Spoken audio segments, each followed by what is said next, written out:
More rare than Halley's Comet, a tight end was picked with the first overall selection in a rookie-only draft. Not a tight end, of course, is Falcons playmaker Kyle Pitts. And here to break it down is SI fantasy analyst Michael Fabiano. Fabs, you participated in a dynasty league, rookie-only draft, and Kyle Pitts goes first overall. Were you shocked? Should he be the first overall pick in rookie-only drafts, or should it be someone like a Najee Harris?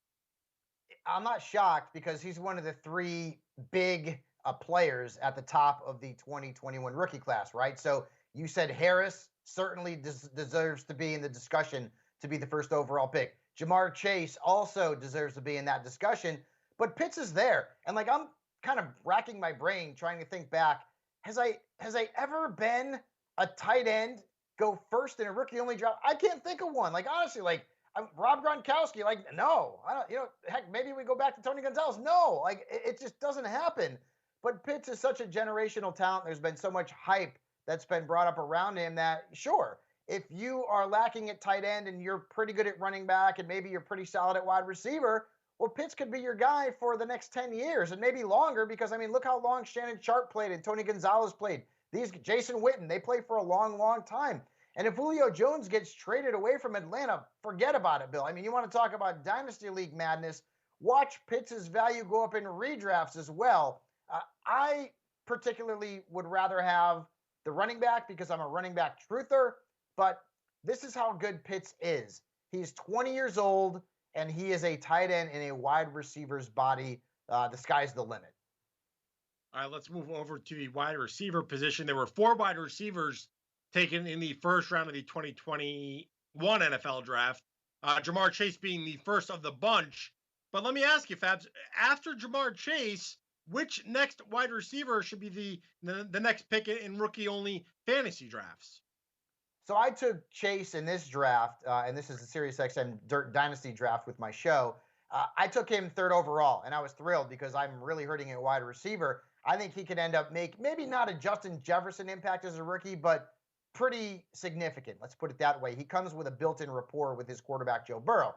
But after that, I feel like the order is Devonte Smith in Philadelphia. He's got a clear path to targets because the Eagles really don't have a number 1 wide receiver. Don't give me Jalen Reagor at this point. Their top option is probably a tight end in Dallas Goedert. And then I'd go with Jalen Waddle in Miami. I don't know that he's going to make an impact as a rookie, but this is dynasty. This is long-term. Will Fuller's only on a 1-year deal. And I feel like Waddle can make an impact down the line, reunited with Tua Tagovailoa. And then we could talk about Rashad Bateman. Bateman was a guy that I really liked coming out of college. Unfortunately, he ended up with a team that runs the ball more often than they throw it by a mile, and that's the Baltimore Ravens. And maybe they changed that philosophy. They're not going to change it significantly, right? So Bateman ended up in a bad spot from a fantasy perspective. So I'd say he's probably 4th at wide receiver in terms of dynasty leagues because, well, despite the talent, despite the size, despite the potential, you've got to be throwing the football, and they've got a lot of mouths to feed in Baltimore in an offense that runs the ball more often than it throws it. Now, I said there were 4 wide receivers taken in the 2021, the first round of the 2021 NFL draft. There was actually 5 of them. One slipped me. That was Kadarius Toney of the New York Giants. And speaking of 5 players, there's like a whole bunch. There's maybe a handful of running backs in that Patriots backfield, but that didn't stop you from taking their rookie running back. Explain what you expect to see out of the Pats backfield this upcoming season. Bill, when you get into the 3rd round of a 12-team rookie-only draft, it gets kind of thin, my man, right? And you're just looking for any excuse to potentially get a guy who might turn out to be a gem.